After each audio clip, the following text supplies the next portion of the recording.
എല്ലാവർക്കും നല്ല നമസ്കാരം. ലിയോസ് മഹാസ്ട്രോവേദികൻ ചാനലിൻ്റെ പുതിയൊരു എപ്പിസോഡിലേക്ക് എല്ലാവരെയും സ്വാഗതം ചെയ്തുകൊള്ളുന്നു. ഇന്നത്തെ നമ്മളുടെ വീഡിയോയിൽ പ്രധാനമായിട്ട് ഉൾപ്പെടുത്തുന്ന വിഷയം, ചില ജനന സമയങ്ങൾ വെച്ചിട്ട് പല ബുദ്ധിമുട്ടുകളും ഉണ്ട്. ജന്മനാ കണ്ടകശനി കിട്ടിയിരിക്കുന്ന ചില ജാതകങ്ങളുണ്ട്. അതായത് ജനന സമയത്തെ ബേസ് ചെയ്ത് സങ്കടങ്ങളും ദുരിതങ്ങളും ജന്മനാ കണ്ടകശനി കിട്ടിയിരിക്കുന്ന കുറേ ജാതകങ്ങളുണ്ട്, കുറേ ഭക്തരുണ്ട്.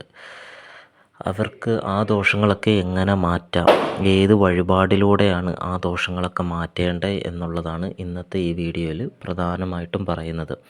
ഈ ദോഷങ്ങൾ മാറും, പക്ഷെ നമ്മൾ ജീവിച്ചിരിക്കുന്നത് വരെ, നമുക്ക് മരണം സംഭവിക്കുന്നത് വരെ നമ്മൾ ഈ ഒരു വഴിപാട് ചെയ്തിരിക്കണം.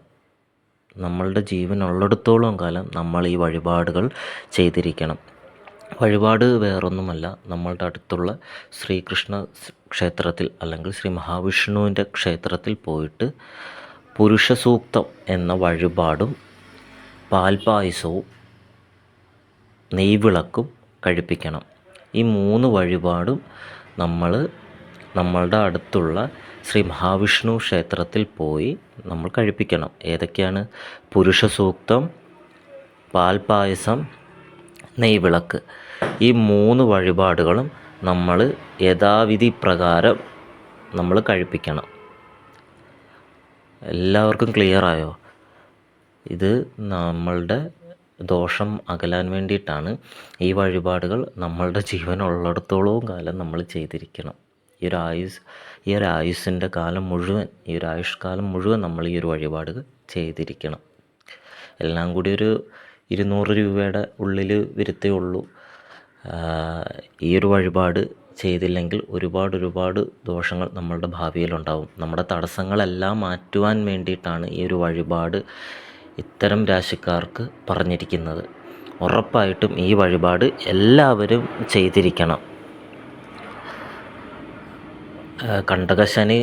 കണ്ടകശനിയുണ്ട്, പിന്നെ വ്യാഴത്തിലുള്ള കേടുപാടുകളുണ്ട്. ഈ വ്യാഴത്തിലൊക്കെ ദോഷം വന്നു കഴിഞ്ഞാൽ വ്യാഴഭഗവാൻ നമ്മളുടെ കിട്ടുന്ന സൗഭാഗ്യങ്ങളെല്ലാം മറയ്ക്കും പല രീതിയിൽ. അപ്പോൾ ഈ ദോഷങ്ങളെല്ലാം മാറാൻ, ഈ കണ്ടകശനികളെല്ലാം മാറാൻ ഈ 3 വഴിപാടുകൾ ചെയ്തു നോക്കൂ. ഫലം ഉറപ്പാണ്. എല്ലാ ഞായറാഴ്ചകളിലും വേണം ഇത് ചെയ്യാൻ. എല്ലാ ഞായറാഴ്ചകളിലും വേണം ഈ വഴിപാടുകൾ ചെയ്യാൻ. ഈ വീഡിയോ എല്ലാവർക്കും ഇഷ്ടപ്പെട്ടു എന്ന് കരുതുന്നു. പുതിയൊരു വീഡിയോയുമായി നമുക്ക് വീണ്ടും കാണാം. നന്ദി, നമസ്കാരം.